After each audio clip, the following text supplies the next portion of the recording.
Hi everyone, Tammy here from SMJ Media Group. We are here today at the Login Lounge in Camberley, and I have the lovely Naomi with me today. Hi Naomi. Hello, thank you for having me. You're welcome. Thanks for coming along. How are you? I am very well, thank you. I'm very good, yeah. So as you know, we've spoken to a few of your pageant friends today. Yes, you have. And you've got some sashes on today. What do these ones represent? So I came second runner-up in the Miss Great Britain Surrey, which is a bit confusing because when people hear second runner-up, they think, oh, you came second. It's effectively third place. I just would like to humble myself a little bit and tell everybody it's effectively third place. And then I also won Best in Swimwear, which was the one award on the evening that I wasn't expecting to get. Although I keep really fit, I just wasn't expecting to, given what they actually judge you on in that category. But it was a lovely surprise. So yeah. Oh, nice. It's nice when you get a surprise. It is nice to get a surprise, yeah, especially when it's like, you look great in swimwear. I was like, yes. I'm a mother of a teenager. Yes, yeah. I know that feeling. Two teenagers, yeah, mother of two teenagers. Oh, so, yeah. brilliant. I've got my eldest is nearly 18 and my youngest is 7, so a bit of a gap, but catching up. 13 and just turned 17. Wow. Yeah, 2 girls. And a lot of the time people say, how do you stay in shape? Stress. Sheer stress. Yes, I can relate to that. And hiking. Yes, and hiking, yes. Yeah, I spoke about in my pageantry interview, working with cancer research, which is a really lovely thing that you get to do in pageantry. I've worked, I've done bits of charity work before, normally, so animal rescue, that's what my grandma does in Spain. And I visited a children's home in Poland, and that was all before pageantry. And then when somebody said you get to work with Cancer Research UK, my dad had melanoma when I was younger. He's always getting bits of his body cut off of him. My grandpa died of cancer, so it was a really nice cause to raise money for. And I actually dragged my dad along on my walks because he's quite an accomplished hiker. And so he was my map reader, because if I had done that on my own and had to read a map, I would have probably emerged somewhere 7 days later. I do cheat and use the internet ones. Somehow I manage even to mess those ones up. So one of our walks was just over 8 hours, and then we did another one, a separate walk, which was just over 9. It was about 9.5 by the time we'd finished it, because we actually got lost on the all trails a couple of times. So that was... It's when the GPS catches up with itself. I was like, oh no, we were meant to take that turn. Yeah, and when everything gets lovely and overgrown in the British summertime, you end up kind of losing paths. But it was all worth it, and it was lovely to raise money and be part of a great cause, so... And it reminds you of how much beauty there still is in the country, isn't there? What you get to see on all these hikes and I moved from London in April this year, and... I love the English countryside. I'm an outdoorsy girl, despite the fact that I lived in Surrey. I love the outdoors. I've always loved being outside.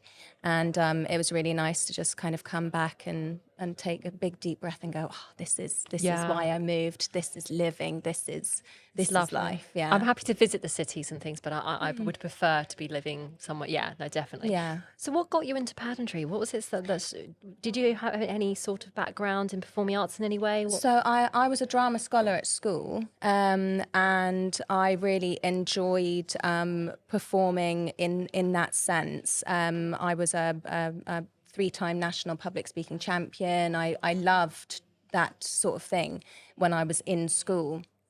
And then I left school at just after my GCSEs, and I fell pregnant at 17, and I had my daughter 2 months after my 18th birthday. And that kind of spiraled. Her dad left when she was 10 weeks old. We never saw from him again, saw or heard from him again. And I kind of spiraled into this slightly depressive state as a single mum. I'd gained a lot of weight in pregnancy. I was really struggling as a very young, newly single mum with this new body to kind of find an identity for myself, especially knowing you've got to financially provide for a baby and all of this stuff. You suddenly have to kind of go, oh my goodness, I've got to do all of these things. And I ended up picking a really terrible partner out the bat of that, and ended up being severely domestically abused for just over a year before I escaped by leaving the country I was living in at the time, because I'd moved out to join my parents for a little bit before I met this guy. And we were living in Malaysia, of all places, and domestic violence And obviously women in different countries, we're very blessed in the UK. We have a lot of rights as women. We have all this really incredible stuff. There's still more that can be done, but we have a lot of incredible stuff in England, and it's not the case in some of these other countries. So I left, and that kind of battered my confidence and all of that sort of, I love the limelight, and I love to, it was performing for me, it was more about affecting people's emotions. It wasn't that I loved the attention or loved to be in the center of the stage. I really enjoyed taking on other personas and making people feel all these emotions and taking them on a journey. That was what it was about for me, and I loved it. But no, I definitely wasn't sort of this I was very nervous on pageant day. I was really nervous. I imagine it's done a lot for the confidence and giving you a good boost. And it's a really you do all these practices for pageants, but nothing compares to when you actually step out. Doing the stuff in front of the judges was nerve-wracking, but when you step out, and I could hear my dad going, "Woo," he's got this really very distinctive woo noise that he does, and my partner and his dad were sat in the front row, and I don't know if you've watched Miss Congeniality, the movie. Yes. And the bit where she kept kind of cracking up, laughing. That is what you feel. Yeah, I was walking around going, Dalai Lama, Dalai Lama, Dalai Lama, because that's what she says in the movie. And I just couldn't stop kind of bursting into laughter, because it was just so nice. Did you do the snort as well? No, I don't think Oh, brilliant. And it's also great because especially with the ones with Kirsty and everything, who has she helped you through a few things? Kirsty's been great. Yeah, I did have some one-to-one coaching with Kirsty in the run-up, just one session for sort of stage presence and catwalk, because that was the bit that I was most worried about. I was worried I was going to fall on my backside and make a fool out of myself in the high heels. But she was just really great. I actually struggled at the beginning to kind of believe I could win, because I just felt like when I got into the room with some of these women who you've met today, they are so impressive. I think there's a real friendly bunch. It lifts everyone up. That's the impression we got today. They really are. And it wasn't that they were intimidating. It was just kind of like you got to know them and they were lovely. And not only were they lovely, they do amazing things. And I sort of thought, ooh, I don't know that I'm quite wonderful enough to compete with these women. So she was really great in reassuring me that, everybody is worthy and special. Yeah, and that's something she wanted to get across today. It doesn't matter where you're from, size as well, things like that, or, to tall, short, everyone is welcome. She was very... that was what she really drummed that into me at the beginning, and she's lovely, Kirsty, and she's got this really wonderful... And all the girls did. There's a real lovely sense of empowering other women. There wasn't one girl in my category that didn't at any point encourage you or remind you of how special you were. We were all pleased for each other. Yeah, very much we were so. all just really, really we bonded. So I don't know what it is about the pageantry world, but you form this sisterhood very quickly. And I'm out for lunch with a couple of the girls tomorrow. You just kind of go, oh, friends forever. Honestly, it's been an absolute pleasure talking to all today, and especially the amount that's done for charity as well. Yeah. I mean, has that been a big part for you? Have you? Yeah, it was. I think it was really nice to. I think we all kind of sit at some point in our lives and go, oh, I should do more for charity. I should give something, and it's quite difficult sometimes to do that, especially in a day and age where a lot of people don't have a lot to give. So when you're able to have a platform like the Miss Great Britain Surrey pageant to go out and kind of promote and rally and, to get sponsorships to do, lots of girls did like Pretty Mudder, and I don't like getting dirty like that. I don't mind getting a bit like Tough Mudder. It is like Tough Mudder, but it's I don't run. I have a running joke in my family. I don't chase men and I don't run after the bus. So I'll hike. Yes, no, I'll walk really fast. But I picked an activity that I thought it's something that I can challenge myself to do. It's a challenge I'm going to enjoy to a degree, and it's something that I can challenge myself on, and it's also something that I feel is worthy of kind of saying to people, look, I'm going to do this slightly insane thing, especially my last my last 9-something hour walk was only 2 weeks before the actual pageant, and I shredded the back of my right foot. So much so that I couldn't actually do any walk practice up until the actual pageant. I was wearing the ugliest practical sandals you have ever seen. I got 0 points for style. In fact, even in my pageant rehearsals on that day, I was wearing these like shocking kind of hiking style padded sandals because I just didn't want to take any risks with my foot, which has only literally just healed. Oh, gosh. Have you got plans to do some more pageants? I will definitely recompete for Miss Great Britain Surrey next year. I've kind of said to myself, if it's not Miss Great Britain, I don't want it. That being said, there's only one other pageant I would consider, which is Miss Galaxy. And that's another pageantry system.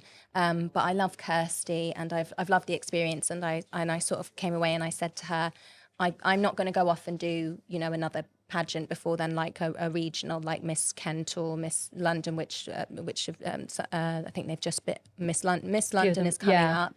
Miss Kent's just been. I want to take my time to reflect on.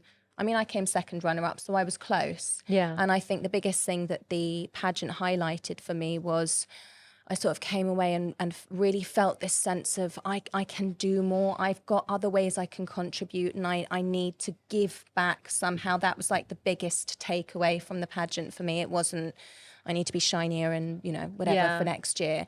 I just thought if I can focus this year on helping and impacting more people, then next year I will come back and I will be really worthy of that crown. And that was I kind of almost feel like I maybe wasn't ready to win this year because I needed that light bulb to come on. So like a great experience at the same time, though. Yeah, amazing. And there was like this huge adrenaline and emotional kind of drain after. And the next, like for a few days after, I was just sort of wandering around a bit like a zombie, thinking, I don't really know what to do with myself anymore. the after blues. Yeah, it was weird because everyone kept talking about a pageant hangover, and I was like, I've got 2 kids and like a super real life outside of pageant world, so I'll be fine. And the next day I was leaving Kirsty voice notes, sort of sobbing down. I miss you guys so much.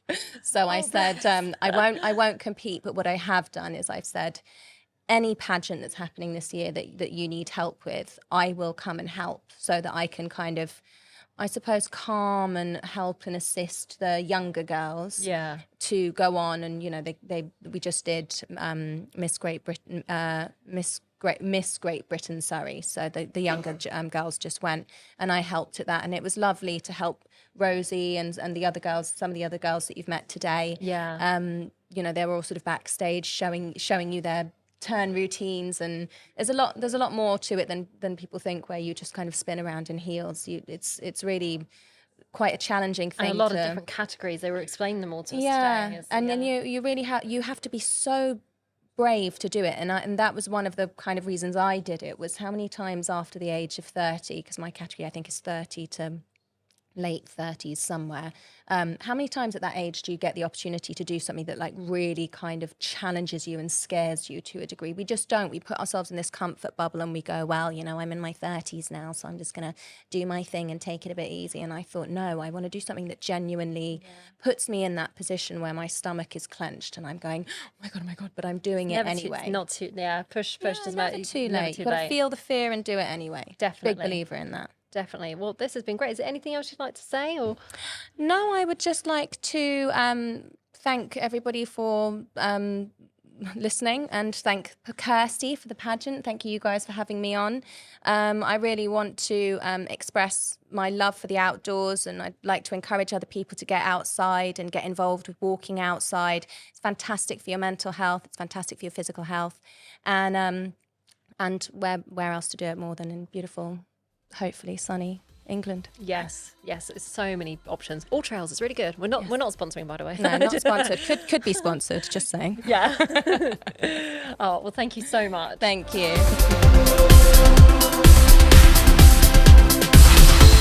Hi, I'm Dee Shepherd from SMJ Media Group. If you like what we do, and if you enjoyed what you heard today, then please do continue to support us. Support us in our conversations, in our events, in our communication, and how we publish and how we promote all local businesses. So, how do you do that? Well, you can buy me a coffee. Where? buymeacoffee.com/SMJ Media Group.